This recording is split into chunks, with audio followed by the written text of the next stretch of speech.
It is shocking to see that the government is using a dilly-dally approach to bring in legislation to end widow discrimination.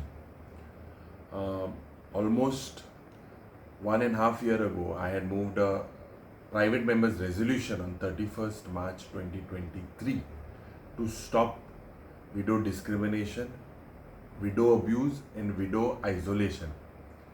After assurance from the Women and Child Development Minister that the bill would be brought in the next session, I had withdrawn the said private member's resolution. However, the bill seems to be stuck due to red tapeism in the Women and Child Department. Our sisters and daughters should not suffer with humiliation. Widows should be treated on par with married women.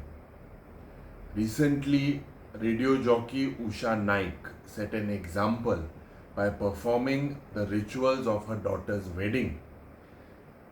This resolution was backed also by the woman MLA of the Bharatiya Janata Party, Delilah Lobo and Divya Rani.